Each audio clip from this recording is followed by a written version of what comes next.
you need a company name, you remember, right? I mean, I might. Who's LaunchTech? I don't know who these people are.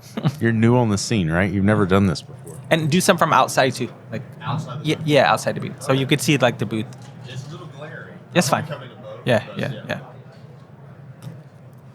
Good morning, David. We installed a smoked headlight in a vehicle, the customer's vehicle. These headlights are like $1,500 for a headlamp I assembly. thought Ken was going to stay in here and listen. Apparently not. So it's $1,500 for this headlamp.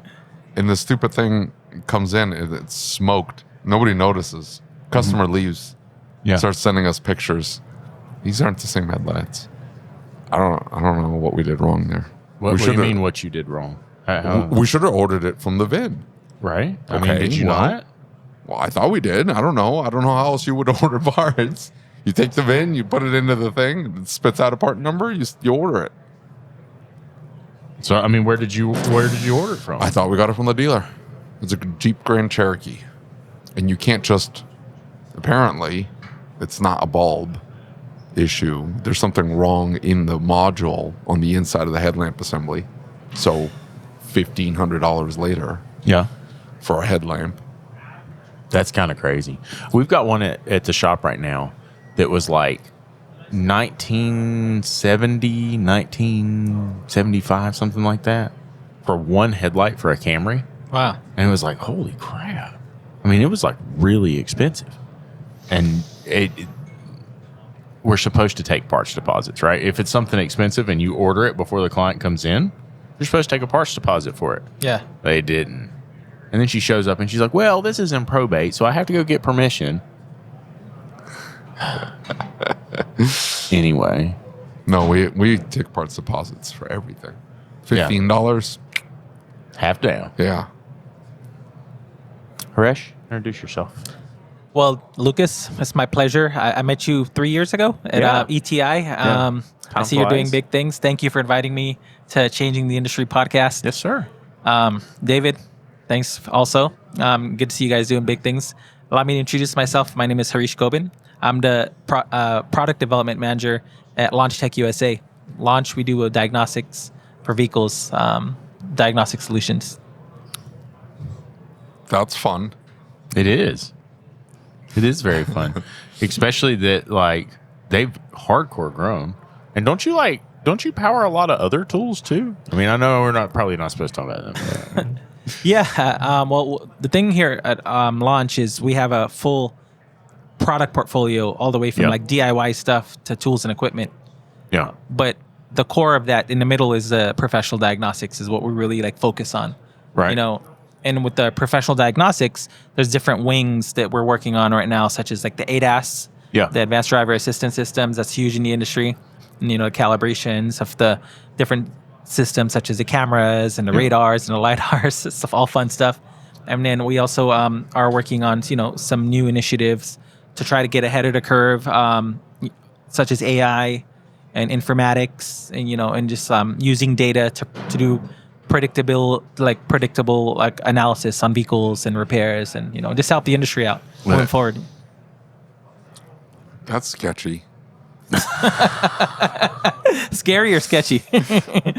It's a little sketchy. What worries me is that it becomes a crutch. Well, David, I don't mean to interrupt you, but let me just clarify one more thing. I think I know where you're going with that. Yeah. With the AI, I don't mean like Chat GPT type AI. I mean like it's going to be powered by our data. Right? Yeah, our data. Yeah, you know, data that's been like tried and proven, and you know. Yeah. No, I get that. Yeah. I get that. And then, you know, if you guys create some machine learning in the background and it's maybe flagging PIDs for you and telling you, hey, this thing's out of parameter, or maybe it'll give you a pathway, like, check this out or check that or this, you know, that kind of thing. I just like, again, I understand why you guys would go in that direction, and there's probably a need for it. However, it's kind of technicians. I'm all for it. I'm not saying there's anything bad. Whatever you can do to end up ultimately replacing the technician is I'm all for. Yeah. If the machine will, whip out some arms and start torquing wrenches. And especially if we have Elon Musk, head of innovation now. There's going to be a lot of bots around. Those robots don't Might look be like bots they taking move your job enough. soon. Oh, yeah, they can have my job. Are you kidding me? David doesn't actually do anything, so Yeah, he's just the man fairly behind the man. replaceable. Okay, gotcha. Yeah, shit. The first launch tool I ever had, I swear, you're going to shoot me for this. I swear it was on like the BlackBerry platform. It was like this little tablet that was a little tiny guy. Was it the Diagon Evo or was it a dongle type? No, it was.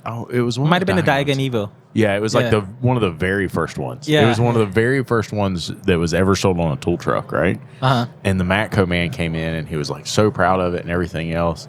And I bought it because I felt so bad for him because he couldn't figure out how to turn it on. Yeah. Right? I was like, okay. You don't know how to turn it on, so I'm going to buy it from you? Yeah. I figured it out. It worked pretty well. What? Anyway. You have any launch tools? I don't. Really? I had a tech who had a small handheld deal. That's been about it. Yeah. Yeah. So what are your diagnostic tools of choice, and what are some of those in toolbox? We have a bunch of Autels, Okay. a bunch of Snap-On, some Top-On. I will say the ones I dislike the most are the Top-On tools. Really? We've liked our top-down tools. They've been good. I absolutely hate them. It is like a clunky Autel. It's not as fast as the Autel. It's not as intuitive as the Autel. What it tries top-down to be tool the are you Autel. using? I got the Phoenix something or another. Yeah, I think that's one of their models. Yeah, the Phoenix. Yeah. Yeah. And it was like the Phoenix Max.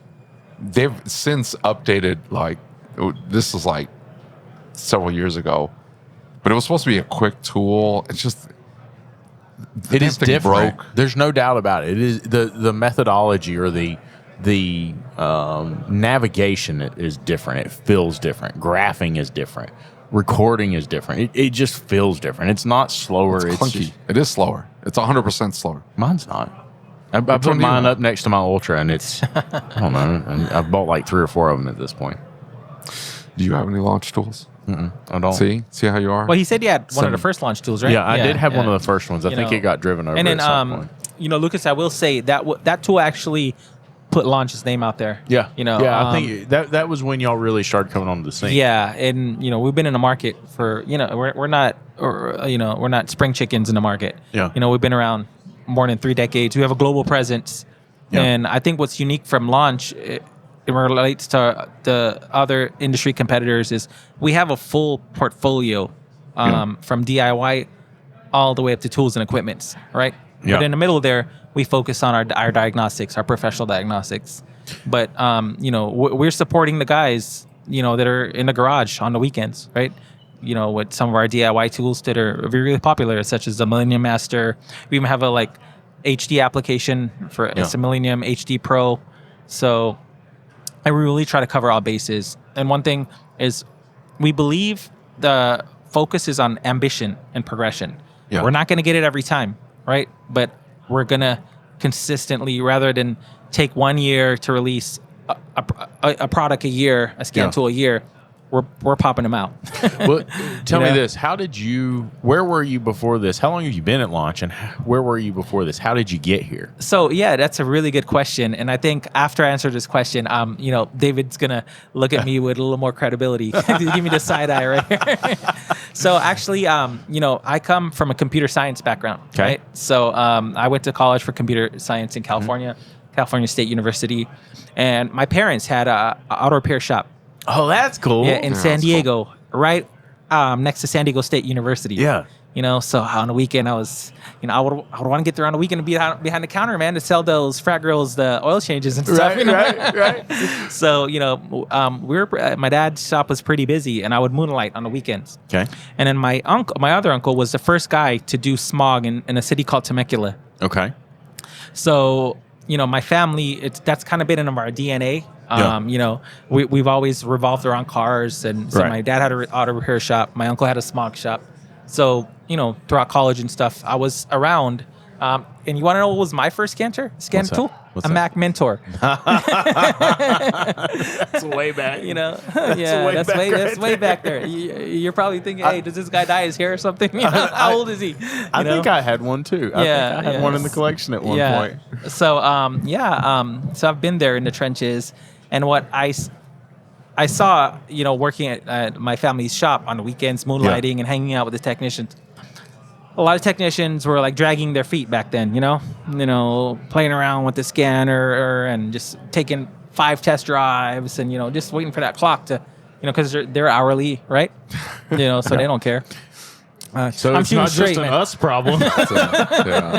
So I started to take an inclination towards diagnostics. Okay. And I convinced my mom that time, and the books were not adding up as a small business. Yeah. To get the Snap-on, the Solus. Yeah. So when I got the Snap-on Solus, I really started to step my game up. That and Identifix.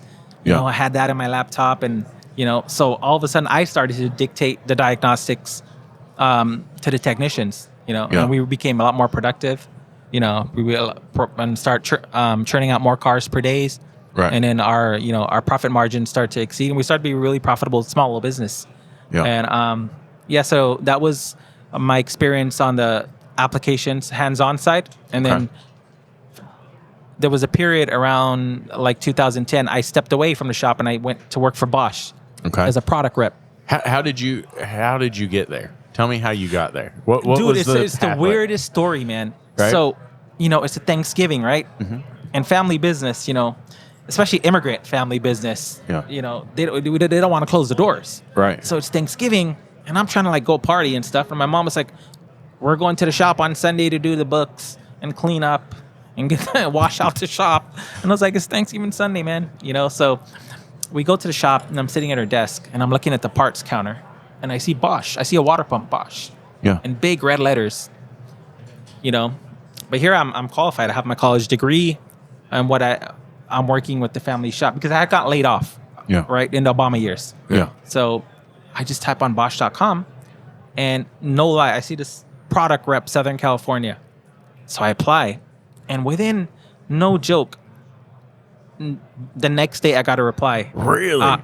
We would like to meet you. Can you go to Temecula, which is where Temecula is, right? I'm in San Diego, so Temecula is a city that's grown a lot. It's about 50 miles from San Diego. It's famous for the wine valleys. Yeah. Can you go to Temecula to meet our product supervisor? He's based in Temecula for an interview. So I show up there. He meets me at a Starbucks. And I pull up there and I see this Camaro. when the Transformer Camaro? Yeah. Yeah, and it's all tagged out with Bosch. And this is when Bosch first did the GDI. Right. For Chevy. Yeah. And they had that GDI system in that Camaro. The Bosch GDI system. Really? Yeah. So what had happened was the big guys from Germany and Bosch wanted the aftermarket to know that just because it's a Chevy doesn't mean, AC Delco was actually contracting Bosch to make the Iridium plugs and the GDI. Sure. So they wanted to let the market know about that, to push to let all the retailers to know that you can get this Iridium plug at an AutoZone or an O'Reilly for $4 or $5. You don't need to get it from AC Delco. So it was like dirty business, you know what I mean? They're supplying them, but then, they're telling them, hey, you can also get it. Undercutting them too. Yeah, on the back undercutting end. them, yeah. So, I see this Camaro there, and they had the big spark plug on it, all the graphics, man. The thing was it was like a circus can, Almost a little embarrassing to ride in or drive. But the car was, those days, that was the car, Right. So, and so I do the interview with the guy and stuff, or at Starbucks, I don't drive back to San Diego fast enough. I'm getting a call from HR. Can you be in Chicago tomorrow morning? Oh my God. Yeah, Wow. and this was that year that they had the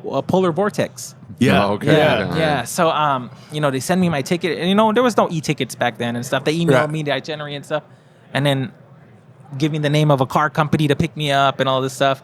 So I go there and I do the interview, and I'm back in San Diego that night.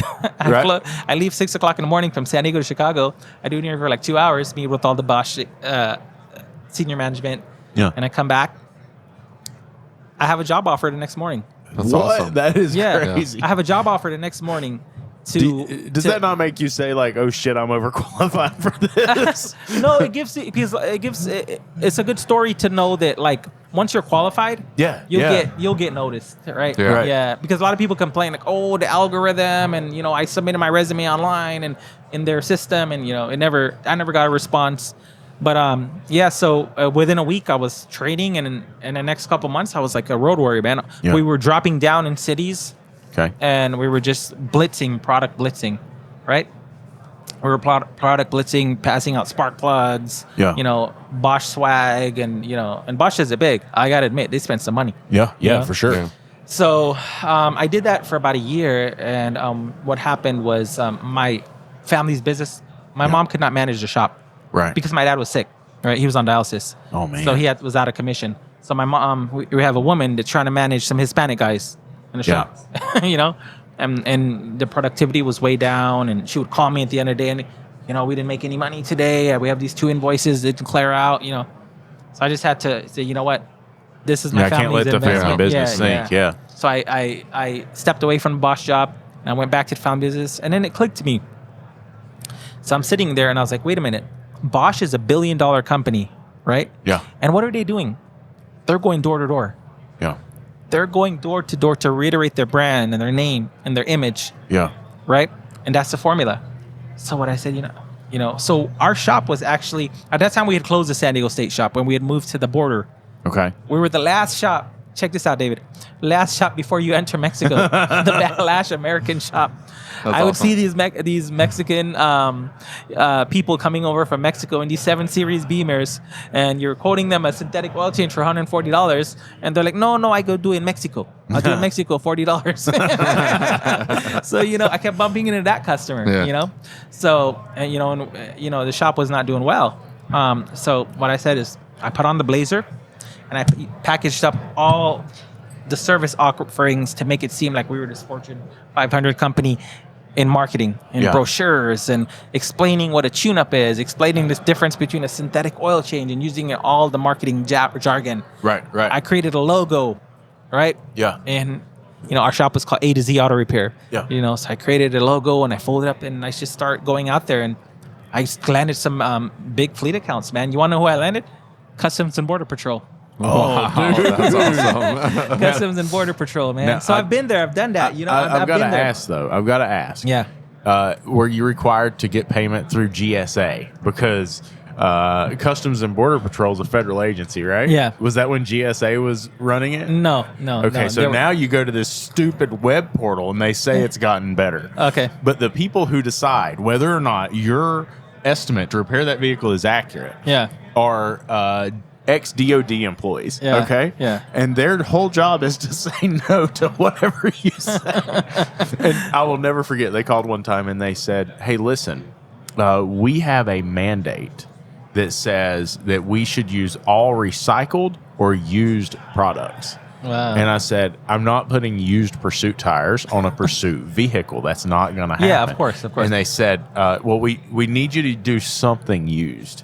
And I said, okay. She said, is there any way you could just drain the oil out of it and pour it back in with some fresh? Why, are you serious? Because that could be used. And I'm like, oh, man. she said, well, I see something on here about recycled oil. Is that not the same thing? Don't you just filter it and put it back in? And I said, no, that's Man. not how this works. And that's the government doing it. Yeah, that's the GSA, baby. Yeah.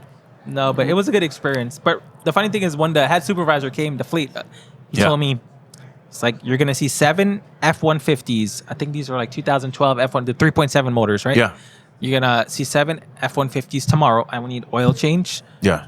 radiator flush. I need a fuel air filter change and a fuel filter. Yeah. And then he looked at me, he's like, I'm not going to drop any names. He's like, none of that aftermarket stuff. Yeah. You get it from Ford. Right. Yeah. He's like, if you do that and we find out, it's like, no. So that was one lesson I learned, The most impactful, I've probably told it before, the most impactful GSA story that I have is I had put a wheel bearing in a Crown Vic. Okay? So this is what you had like some fleet business with them? Yeah, Okay, nice. It was park service stuff. And so I put a wheel bearing in this Crown Vic. It had, you know how they would lose that rear axle bearing? Well, this one had almost, there was like a pencil thickness holding the axle together, right? It had cut all the way through it. And it had like ground it down. And it was one of the supervisor's cars. And so the night I get the car done, one of the officers comes and picks it up. Now, he's a new officer. If you know anything about the Park Service, you don't just apply to the Park Service and become a ranger, right? They're federal marshals. And they like it's a deal to get a job with them. Yeah. You have to know somebody. Yeah. Most of these guys are ex-military, usually special service or something like that, some type of branch that's well-to-do. Yeah. And one of them came in, and he never explained what branch of service he was in, but you could tell this dude carried himself, right? Nice. And he was very, very assertive. We'll just say that. And I mean, like, he made me a little nervous. I don't get nervous. Give me around an many example, like how he would like communicate with you. It was just, he was very dry. He was very direct. He never smiled. And so he came and got the car and he left. The next morning, it's 8 o'clock. And he calls, and every other, I mean, like, dude, it is this, that. I mean, like, he is just unloading on the other end of the phone. He's like, this car is coming to your shop right now. I'm like, whoa. Like, what'd we do? What's wrong? Because I can tell this dude is mad. He's like, don't worry about it. I'll be there in 5 minutes. And I'm like, oh, no. Like, this About dude to make is, you drop and do 50. yeah, I know, right? Like, this dude is next level. And so he rolls into the parking lot, and he looks as disheveled as anybody you've ever seen, and he smells terrible. Oh, my God. And I'm like, what's going on? And he said, I don't even want to talk about it. And I said, what do you mean? He said, I get off work at 4 a.m. And he said, at 3:15, we get a call that there is a car on fire. He said, I arrive at the scene. Sure enough, the car is on fire. There is a man standing in front of the car, completely naked. He is under the influence of something. Man. He said, I go to him and I say the most reasonable, rational thing you could think of. He said, listen, here's the deal. I get off work in less than an hour. I don't want to have to do paperwork because then I won't get off work for a couple hours. So here's what we're going to do. Yeah. By all process procedure policy, I have to put you in handcuffs. I have to put you in the back of the car.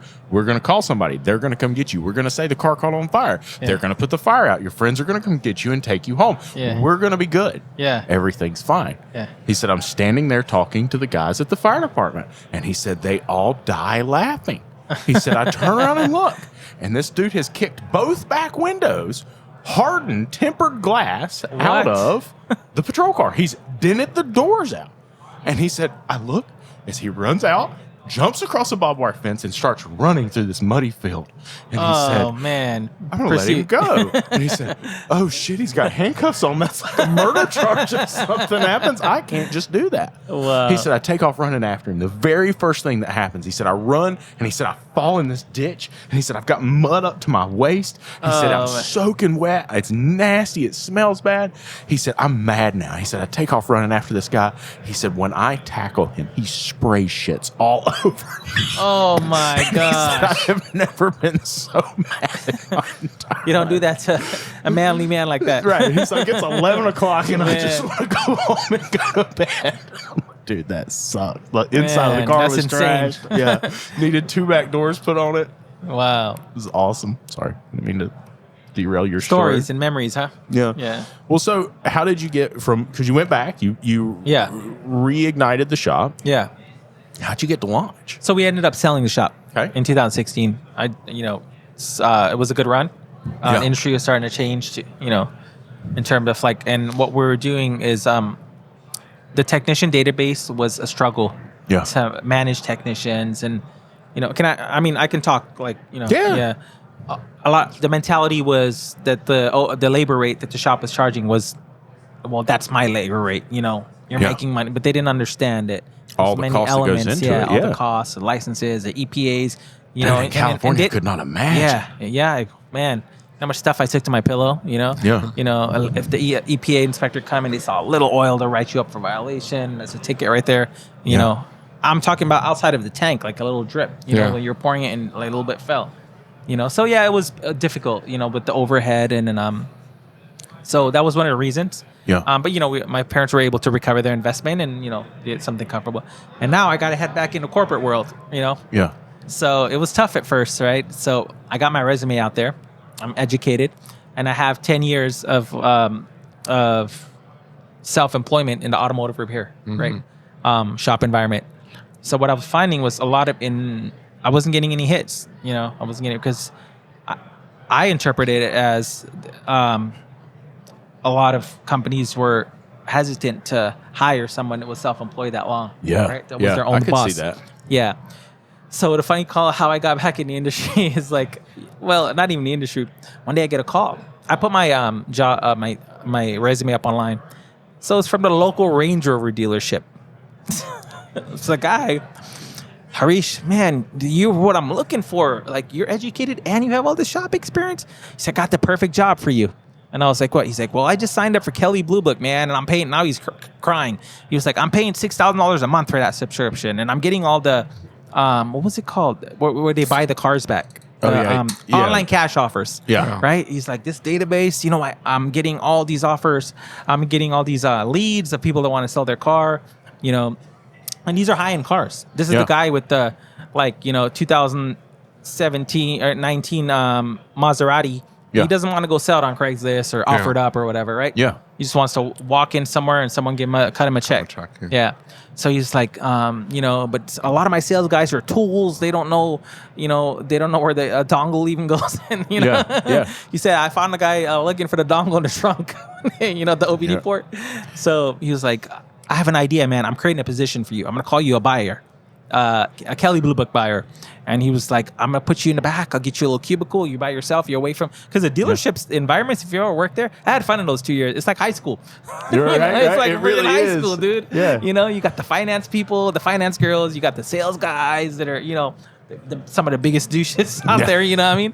And then, so yeah, it was like high school, man. So here I am. And you guys see like my demeanor. I'm very chill and like a little like corporate. So so then he says, well, how's $22 an hour?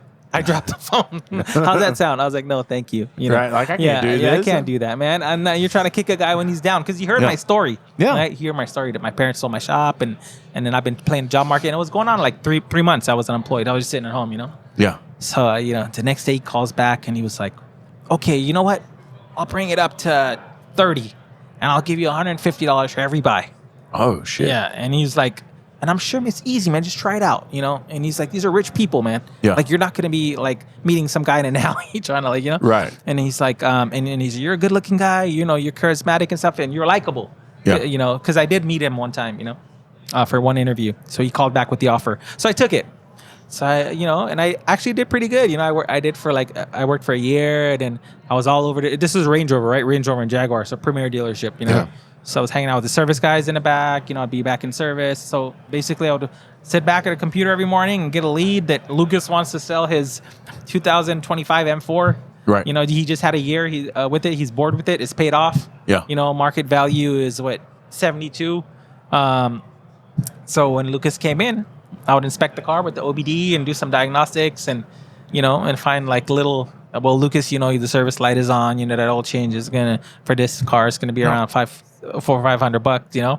The service, your tires. Lucas, you start to break down. I'll beat you down a little bit, and then Lucas, how about I'll give you 65? And you're like, dude, just get me out of here. Yeah, I'm fed up. I'm fed up like seeing your face. Right, I want out. I would take him to finance, and and we'll cut the check, and he's out of there.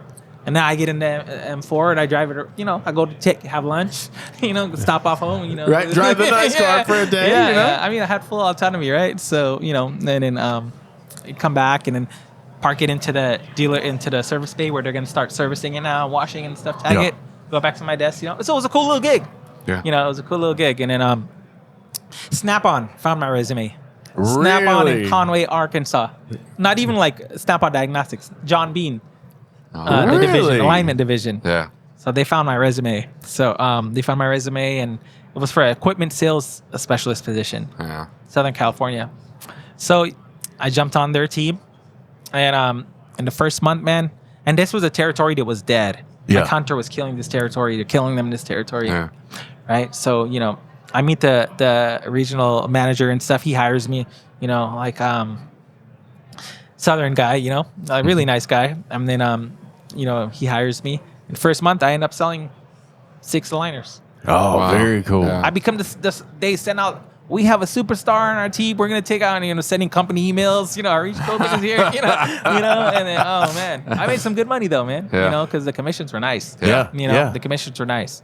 And then, so I did that. I worked with them for about a year. I worked with them for about a year and a half. Right. And then my dad passed away. Oh man. Yeah, my dad passed away. And this is in life, everything comes full circle, right? Yeah. So my dad passed away in February 2020, like the third week in February 2020. So I was a mess, man. And that's what, Lucas, I was telling you, like, about your mom and stuff. You know, like, I empathize with your brother. I know what you go through. I know losing a parent is hard. Yeah. And I know you think about her every day. But just remember all the good lessons she's taught you. And Yes, sir. keep her alive through you, man. Yeah, You know, exactly. how your mom used to live. Because that's what I do, right? Yeah. Like, my dad had a heart of gold. And he would treat, like, back in our shop days, Lucas would come in and do his breaks. He only had, the bill was $550. He only had 420. He'd be like, Lucas, give me the 420 and get out of here. Yeah. He's that type of guy. Yeah, exactly. So anyways, so with that said, my dad died, and then I took like a leave of absence. Yeah. I for about a couple weeks, and I don't know what, my head wasn't in the right place, and I resigned. Okay. So when I resigned, sorry about that. Oh, you good? You ain't gonna hurt no. When I resigned, the pandemic was just starting. Yeah. But my dad died on February 2nd, and March 2nd, I get this random email on LinkedIn. Yeah. Hi, I want to meet you. Like I'm from Launch. I'm a Right. senior manager in Launch. I really like your profile and I like your qualifications. But I'm in Ontario. You're in San Diego. Can you take the dive up? It's about a 2-hour drive. Right. And let's meet. So I went to the office, and I met with the Launch management. Yeah. And all I got to tell you, the guy gave me a hug and said, "Welcome to the family." Oh, dude, and that's then, awesome. Yeah, and then hired on the spot. Right. Yeah, so Launch has been good to me. It's a Chinese company based in China, global company, but operations here in the U.S. And actually, I'm one of the longest tenured employees. Really? Going on Cool. 5 years. There you go. That's Yeah. pretty So cool. it feels good. Really valuable. As you guys could see, kind of all over the place. Doing a lot of the media stuff, and then it's important too because I'm synonymous with Launch. Yeah. Right. And that's what every company wants, right? Yeah, They want to have absolutely. that person. Yeah, that person guy. that Yeah. so, that because longevity is the name of the game, right? Longevity and credibility. So I think that's where we're at. one of the things that when I look at you and I think back about your success, I think it's a lot of your mentality. Yeah. I think it's a lot of your personality. Yeah. And I think it's a lot of your ability to communicate, right? And so, Well, thank you, Lucas, for the endorsements. of course, and like, I guess my thing is I think about other technicians, and I think about people who are coming into this industry, and they say, "Hey, I want to go into the industry, but I don't want to be a technician forever." Well, you've got this amazing pathway of all this cool stuff you've done, but a lot of it was really because you took time and invested in yourself. Yeah. You worked on the charismatic. You worked on the communication. Right. You worked on those aspects of life. Right. And that served you really well. And you bring up a really good point. So I was with my mom recently, and my mom was with some of her girlfriends, and they were like, "What does your son do?" So my mom said, "Well, my son is in the auto tech industry," and she said everything that we invested in him in that shop, and that was able to give him the skills. Exactly. Yeah. So behind the counter groomed me, right? The service bays groomed me. Right. Yeah. And and I've learned like so much. So what I want to say for the listeners out there, your listeners, and you just hit it on the nail. If you're a technician, if you're a shop owner, that is not dead experience. Yeah. That is invaluable experience. Right. All right. And this is how I'm able to succeed at Launch, because I get to see things from many different angles. Right. Right. Rather than, the guy that just went and got all the degrees and he never changed a tire in his life. Right. No And real he's- world yeah, and experience. he's Well, still- the people and- that he works with realize he's disconnected. He doesn't Right, understand. exactly. Yeah. So just I'm saying to all the aspiring to all the technicians that are out there, you might be there like 5 years, 6 years. Hey man, that is a mountain of golden experience that you can transfer into the automotive corporate side, right? Yeah. For companies that want your skills and they need your skills to grow and to and to make an impact. Right. Well, but you have to take steps to recognize its knowledge. right? Absolutely. Like I see a lot of people who tend to put themselves in this little box, and they say, "Well, I was a technician." Blah, blah, blah, blah. No, you have to expand that ability. You have to expand that knowledge. You have to, and you got to think outside of the box a little bit, right? Like how we talk to people, how do we communicate with people? Are we impactful when we speak to them? Right? Yeah. Like those are important parts of a job like yours. Yeah. And so you're an impactful speaker. And people know You think you're so, man? serious. Thank you. Well, people know you're serious, Yeah, right? You're yeah. charismatic, but people know you're serious when you talk. And I think that that's something that comes with practice. That's not something that we're born with. Oh yeah, absolutely, man. Absolutely, Lucas. Because I remember in the first couple of years when I was in my early 20s. Yeah. And I was in the shop, right? Yeah. So, there were some people that are intimidating out there, and I was still trying to find myself. And now my dad is like, "Hey, son, I'm taking off. There's the invoice here for $1,000. This guy's going to come get his car. Just collect it." So we're not a corporation. We're a small business owner, right? Yeah. And people tend to, "Oh, man, you know what, not respect you." And, Yeah. So now I'm quaking. I got to tell this guy you owe me $1,000, and get him to sign, Yeah. And he's going to see me as a skinny little Indian kid, Right. and he's just 6'5", whatever Right, guy he yeah. is. You know what I mean? Yeah. So in the beginning I used to break, man. Intimidation and just not composed. And I'd be like, Right. and the guy's fumbling, and he know what he's doing. He only has 800, and he throws it on the counter, and we've been talking about, we're good, man. Yeah. Just to get He's out of the playing the situation. deal. He's playing it. just to Yeah. just to get out of the situation. Then I got to get ragged out, because it's a numbers game, right? We Yeah. got to keep the doors open. Yeah. So what I learned on that for my self development was kill him with articulation. Yes. And Yeah. do your work to become an expert in whatever you're doing. Yeah.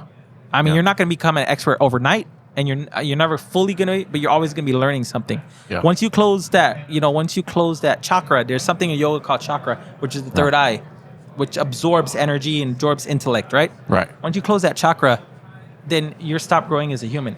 Yeah. Right? You stop developing. So we learn things every day, and we learn things from everyone and everything around us. Right? Right. So we just have to be aware. Yeah. So how much of your schooling, in other words, you went for computer sciences, Yeah. right? How much of that do you use on a daily basis right now? I was just thinking about that yesterday. We were sitting at dinner with our team, and I was thinking, and I was at the table, man. After 5 years, I met the head guy of launch from China for the first time yesterday. Right. And it was funny because we were walking in, 3 of us were walking into the dinner. Yeah. And the whole company was there, like 60 people. Yeah. Right? And then my boss gets up and he pulls me. He's like, "You're sitting here at this table." And when I sit down, I notice I'm sitting right across from the head guy. Right. So what was the question again? How much of the education that you had in college do you use on a daily basis? Okay, yeah. So, and I was sitting there, I was thinking, when I was going to graduate on my, to get my degree, I had a computer science information systems degree. Right. I had to build a database in Microsoft Access. Oh, man, And I remember those. Yeah, and I was thinking, I was like, I just a random thought, is Microsoft Access still around? Yeah, And I'm like, yeah. I I don't think so. and I was trying to figure out how I set up the schematics and the schema and stuff, I I was like, had man, s- from then to now. I had somebody Yeah. call me Yeah. from a past life, and he said, "Hey, you remember you helped us with all that AS400 coding?" And I said, "Yes." Yeah. And he said, "I've got a hospital that still uses AS400. Can you help me?" And I said, "Do what? Tell me what hospital this is. I'm not going there." Yeah, man. That's Man, old school stuff right there. yeah. Microsoft Access. Microsoft Wow. Access. Do they even still have that? Is it I sweet? think there's I think they do, right? I think there's a suite somewhere. I You think want to know there's a something? version. I shouldn't say this, but when I was working in Snap-on, we were using that The what? because Access or one AS400? of the VPs from Snap-on, Yeah. he had built that with the customers and stuff. So it was like his Yeah. little baby, and they kept it. Yeah. I don't know if they still have it now, but they kept it. You know, Yeah. the tool industry is really interesting to me. Yeah. Because from the outside, you come to a show like Apex, right? Yeah. And you walk up and down these aisles and you see all these different vendors and all these different scan tools. Then you go to ETI and figure out that everybody's friends, right? And you're there's little like packs and there's some division here and there. But for the most part, like everybody's somewhat working together. And that's where we met was ETI. Yeah, ETI, yeah. Yeah. And it's so from ETI. what's next for Launch? I mean, where's Launch going from here? forward, and we're definitely not going backward. I think, like I mentioned earlier, is just staying in touch to that consumer. And what we're realizing is, and this is a good food for thought, right? Yeah. So when I was in the shop industry, there was that loyalty to some of the bigger names. Yeah. Right? Can I drop the names? Yeah, sure. Yeah, there were loyalty. There were guys that had like $100,000 balances on some of these tool trucks. Yeah. Right? Yeah. Such as Snap-on. And that was their pride and joy. Yeah. They would take you down to their corner of the shop and line up all this was a platinum edition, platinum edition toolbox here. And I paid 25 grand for that one. I just paid that one off last year after 5 years. And this one I just took on finance, right? And they had so there was that loyalty to those brands. And, I'm not going to knock those brands because those brands were an important part of the progression of the industry. Yeah. Right? Yeah. You went sure. I told someone recently, yesterday, that I asked him a question. I said, what was the source? Let's see. What was the source for most technicians 5-10 years ago for information? Oh, it was your tool truck guy. Jump on a tool truck. Yeah. You're unsure about something. You're unsure about a repair. That's you where couldn't you get found to out this. about your training. Yeah, exactly. Yeah. You would fell in the angular socket that you were trying to get to. You were trying to break that bolt for like 3 hours, and the Mitchell says the whole job should only take 4 hours, but for some reason, it might have been seized, or, been in the Northeast or something. So what I will say is the technician of today is different from those guys. Yeah. Those guys had the loyalty to the Snap-on and some of the other big brands, but the new technicians of today, the guys, they don't have loyalty to any brands. Right. They have loyalty to their pockets, and they want to keep that pocket full and get the most. Yeah. So with that said, technology. They're right? far more pragmatic now, too. Yeah, exactly. They're like, I can get that same tool, not branded different brand, Yeah. you know what I'm saying, for half the price. Like, why am I going to buy it from the tool truck? Yeah. I'll just go down the street to the tool store and pick it up for half the price. And they memorize feature and benefits. Yeah. They'll say this scan tool does these 6 things I need, but that one has the 7th. Yeah. And it's actually a better price. Right. So back then, we weren't really paying attention to many these guys were coming off the tool truck and hyping up their tool. Yeah. They're like, this thing does everything. You don't need anything else. Yes, and you're exactly. like, You took their word for it. You learned your lesson pretty You quick. absolutely did. Yeah. And for me, it was getting online and you're talking to these other shop owners and they're like, I don't think you understand. You don't even know that it's missing. Yeah, because you have no frame of reference. Yeah. You can't go look at this Exactly. second or third tool and look and see that, hey, you're missing these PIDs, you're missing this menu, you're missing this functionality. You just don't know it's there. You don't know that you have it. bidirectional control of that. Because it's missing entirely from your scan tool, and you don't even understand. So you got to have that second, third, fourth, fifth. And then a tool. certain car comes in a model and you don't have the coverage on that URL on your scan tool. Yeah. Right? That happened a lot. So back to answer your question, Lucas, it's technology.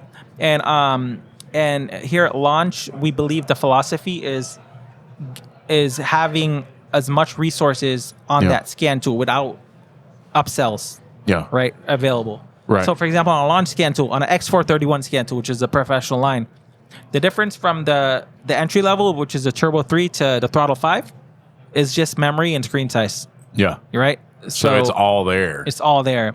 ADAS software is there. Oscilloscope software is there. Battery testing, immobilizer. In addition to, we're always adding features. And I'll drop a statistic on you guys. In 2023, we did 700 updates.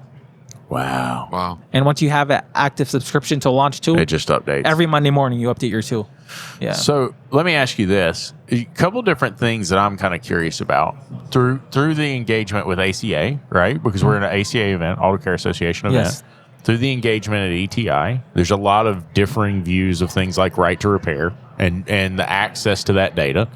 I think we all know that ETI is a very important part of making sure that you guys as tool companies have the data and have maybe more so than have the data, have the connections, right? Have a storehold of people that you can reach out to and talk to. How important is right to repair, do you think? And how important is having access to those people, that data? It's very important because elements such as ETI, they advocate for the aftermarket. Yeah. They advocate for the technicians who are the end users, and then also us as companies, right?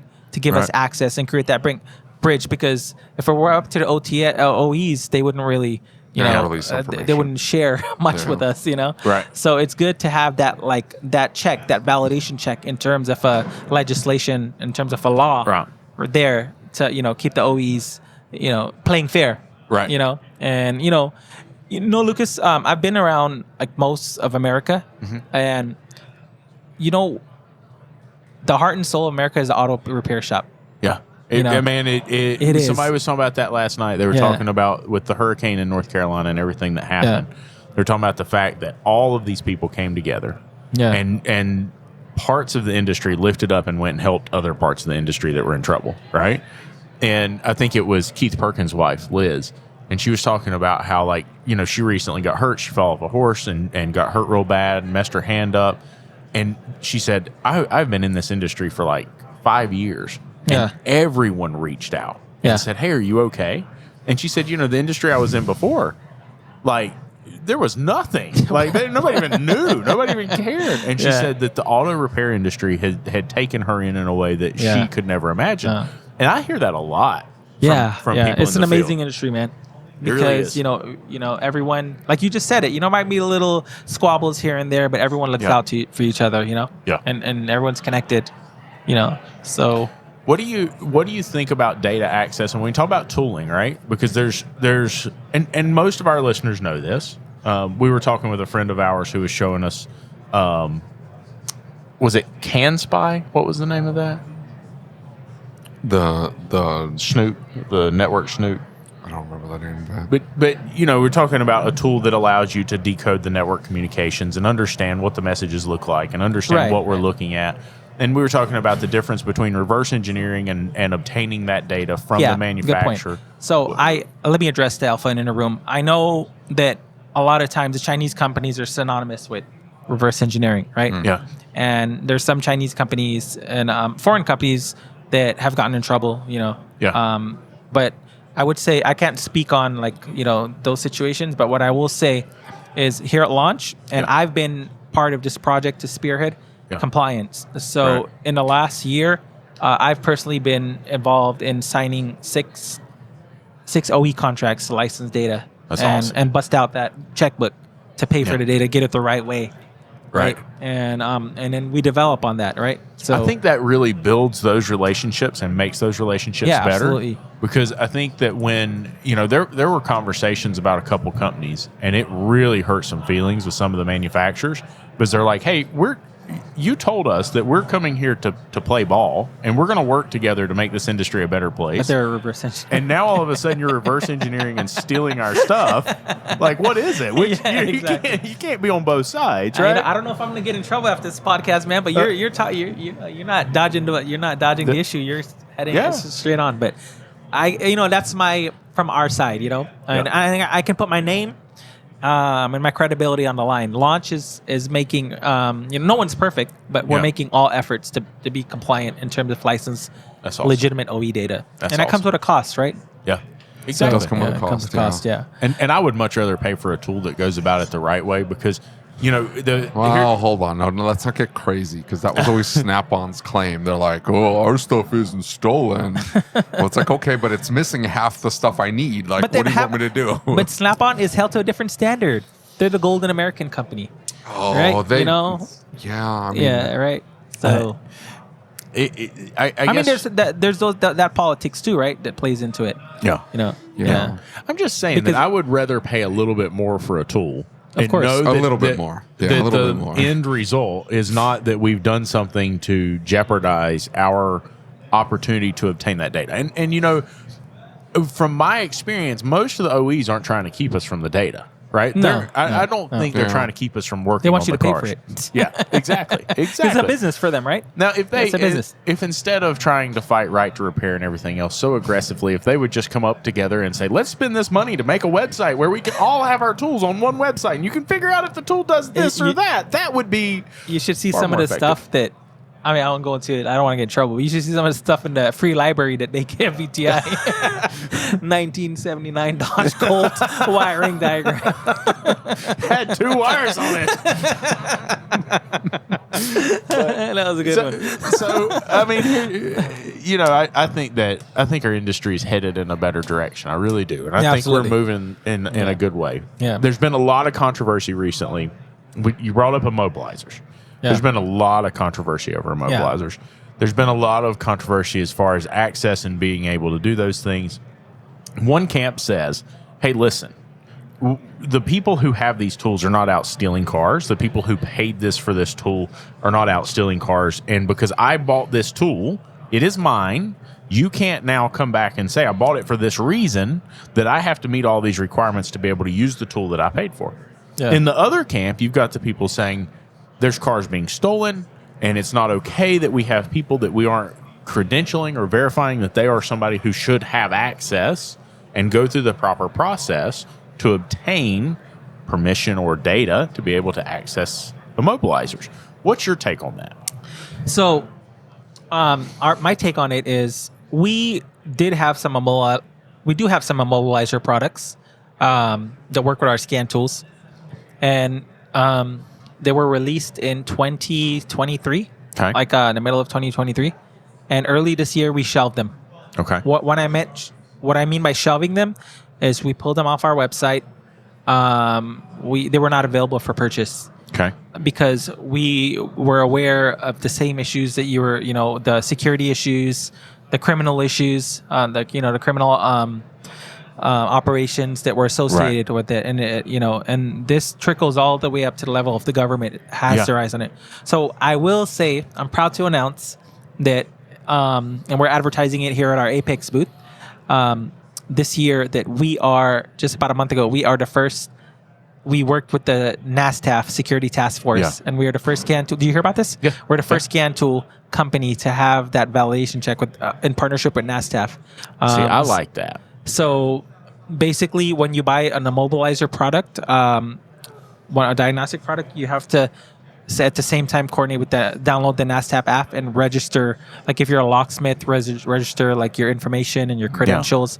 So the government is tracking, so that's our responsibility that we've kind of we have not neglected, and and we're trying to do the right thing. There's a lot of people who are upset about it, but it's like they're. Well, hold on. What are some of the reasons they're upset though? Well, there's a couple different camps. One reason is because some of them are felons, and in a lot of cases, if you had a felony for stealing cars, it's going to be kind of hard to get a Nastif credential. I didn't think about that demographic. Right, that's going to be a little bit difficult. The others are they feel like there's not been a lot of transparency from Nastif. I disagree. I think if you go to the meetings or if you listen to any of the stuff they put out, any of the documentation, if you know the board of directors. Right? I mean, these are people that we know. These are shop owners. These are locksmiths that we know. Yeah. And so I don't think, but there's a lot of them that really believe that Nastif was a cash grab and they were trying to make money from it. I don't think that's the case. Yeah. And I think there does have to be a system. And here's always been my theory, and Donnie's going to kick me if he sees me for saying this, but my theory has always been that there is a component of this that's beyond saying, hey, we're worried about theft. Yeah. To me, it feels like there might be just a wee bit of a component that says one day the manufacturers are going to come back and say, yeah, but you're not doing anything to protect this automobile. You're not protecting the consumer. You're not protecting the access. Well, to the automotive industry as a whole. Whereas to the aftermarket, Right. Whereas Nastif comes in and says, no, hey, listen, to have access to some of these secure features that you went and told Congress that we shouldn't have, you have to have insurance and you have to be validated. You have to do a background check. In other words, it is the tool that prevents us from losing access if anybody ever came back and tried to play that route. Yeah. I mean, I think somewhere there's an aspect to it of that. Yeah. I mean, there's going to be many layers to it. But you see why we had to go that direction is because we're manufacturing these tools that there was no validation checks on and can be used to create some really bad scenarios. So Well, I mean, there were some cases where people had bought tools and they went out and they took cars. Yeah. And they say, but I mean, that wasn't shops. I know that wasn't shops. Yeah. But the only way to prevent those who aren't shops from doing it is having those are criminals. That verifies that this is, Yeah, but, stay tuned. More information to come, and then we'll see how once it gets implemented and the adoption of it, we'll see Yeah. how it works. It's going to take some time Yeah. because I think the technicians and the shop owners are going to be hesitant to go, I got Yeah. to send what information? I've got to add Nastif to my insurance. I've got to have Yeah. carry this much liability. Yeah, it's not a lot of work. It's really not bad at all. It's work, though. That's It's the work, point, but then Yeah. an actualized way of thinking it a little higher. It's a social good, right? Yeah. Yeah. This is why we live in America. There's laws and structure, right? And Yeah. we're not living in some other place. Yeah. Where it's pure chaos. Yeah, exactly. Pure chaos. It's okay. Full So- chaos. I heard you love chaos. No, I don't. I like things calm, peaceful. I don't like chaos. You just want to Bothers be me. left alone. What's that? You That just want to too. be left alone. Coming to Las Vegas is chaos. Yeah. 2 hours off. Yeah, My man. morning routine shop, my evening routine shop. Can't go to bed when I normally go to bed. It's pure chaos. It's the experience for memories, though, man. Yeah. You know? Yeah. Maybe, I don't know. The memories have to be like, I'm a better person because I experienced this. You get to And hang if out with it's Lucas, not there- man. You get to, Yeah. That's Lucas pretty is the bad. man. I don't know that that's going to help things. Yeah, you're not making a good case. Yeah. Yeah, I mean, at this point, though, I am proud of you. You're not waddling like a little duck like you were. I mean, you've I'm not lost all this waddling. weight. You I'm not waddling. previously you had to like do the waddle to keep up. Oh, man. Had bad feet. You guys are having too much fun. Yeah. All right. Yep. Yep. Thank you for being here.